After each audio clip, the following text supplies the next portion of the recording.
सन 1565 मुस्लिम शासकों द्वारा भारत पर काबिज हुए लगभग 600 साल बीत चुके थे। उत्तर में मुगलों के नाम से सुन्नी तो मध्य में शाहों के नाम से शिया राज कर रहे थे। दक्षिण में विजयनगर आखिरी हिंदवी साम्राज्य था। इसकी समाप्ति के साथ ही संपूर्ण भारत मुस्लिम साम्राज्य होने वाला था।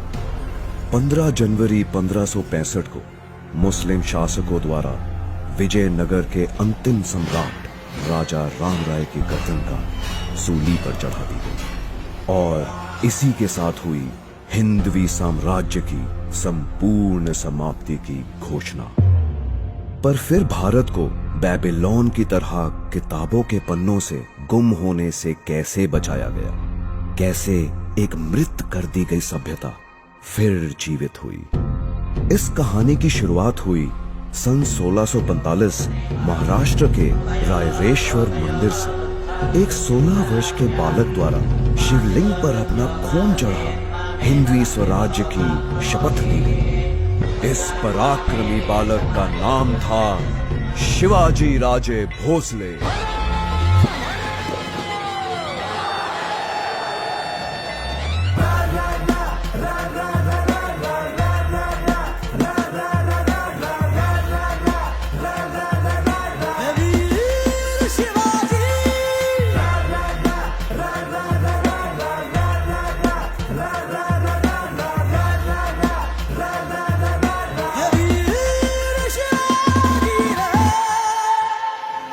केवल 16 वर्ष के इस बालक ने 2000 की सेना के साथ विश्व की सबसे बड़ी सल्तनत को चुनौती दे डाली। एक एक कर वो मुगलों व शाहों के किले जीतने लगा। सन 1659 में मुस्लिम जगत के सबसे खूंखार सिपहसालार अफजल खां को शिवाजी से निपटने के लिए भेजा गया। कहा जाता है कि शिवाजी पर आक्रमण की शुरुआत जल्लाद अफजल खां ने अपनी 40 रानियों के कत्ल से की थी, लेकिन शिवाजी की चतुराई के सामने अफजल खां की बेरहमी भी काम ना आ सकी। स्वयं को अफजल खां से डरा हुआ बताकर शिवाजी ने उसके सामने संधि का प्रस्ताव रख दिया।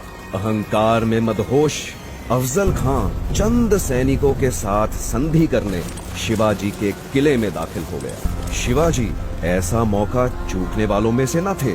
शिवाजी द्वारा अफजल खां का अंत कर मुस्लिम सल्तनत को बड़ी मात दे दी गई। इसके बाद कोल्हापुर, पवनखिंड, उम्बेरखिंड, चाकन, कल्याण, सिंहगढ़, पुरंदर और पुणे जैसे दर्जनों युद्धों में शिवाजी द्वारा मुस्लिम सल्तनत की जड़ें हिला दी।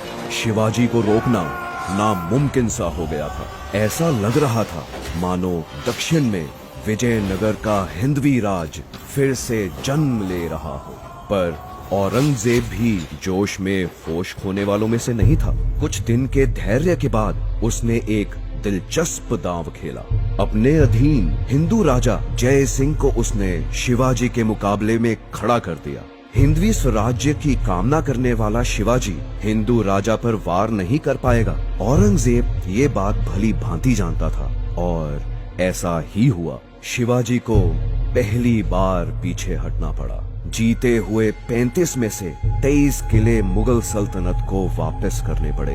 एक बार फिर भारत भूमि के किसी योद्धा को अपनों के ही कारण परास्त होना पड़ा। इसके बाद शिवाजी ने एक हैरान कर देने वाला निर्णय लिया। उन्होंने औरंगजेब को एक पत्र लिख उसकी ओर मित्रता का हाथ बढ़ा दिया। सब स्तब्ध रह गए। शिवाजी इस दांव से क्या हासिल करना चाहते थे, किसी को कुछ नहीं समझ आ रहा था। शिवाजी को झुका हुआ देख औरंगजेब काफी प्रसन्न हुआ।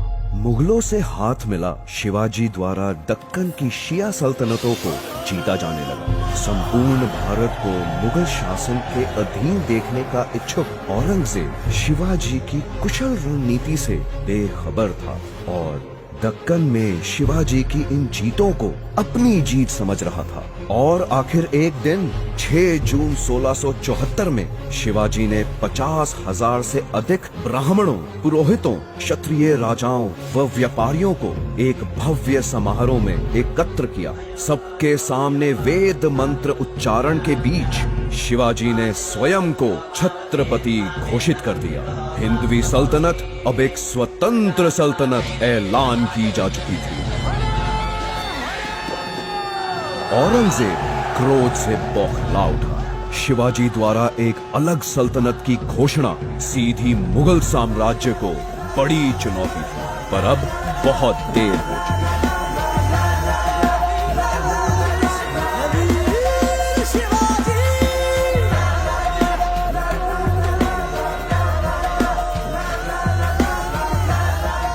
औरंगजेब के साथ संधि की आड़ में शिवाजी द्वारा अपार शक्ति इकट्ठी की जा चुकी थी। सैकड़ों किलों को फतेह कर हिंदवी सल्तनत का प्रभाव पूरे दक्षिण भारत में फैला दिया गया था और अब उत्तर के मुगल साम्राज्य से निपटने का समय था। लेकिन एक दिन 3 अप्रैल 1680 को अचानक शिवाजी की मृत्यु की खबर आई। सभी की धड़कनें रुक सी गई, समय थम सा गया।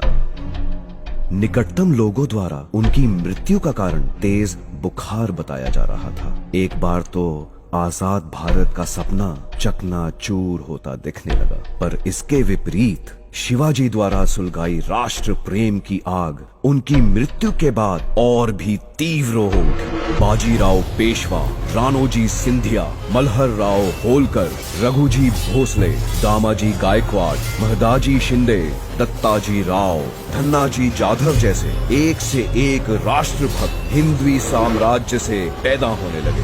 देखते ही देखते बुंदेलखंड, गुजरात, अजमेर, बेरार, मुल्तान, अवध, आगरा, इलाहाबाद, लाहौर, एक के बाद एक सभी मुगल राज्य गिरते चले गए। 1760 तक मुगल सल्तनत सिर्फ दिल्ली के इर्द गिर्द सिमट कर रह गई। उत्तर में पेशावर से लेकर दक्षिण में पौंडीचेरी तक हिंदवी स्वराज्य का परचम फैल गया। इस प्रकार छत्रपति शिवाजी द्वारा भारत की सभ्यता को बेबीलोन की तरह किताबों से गुम होने से बचा लिया।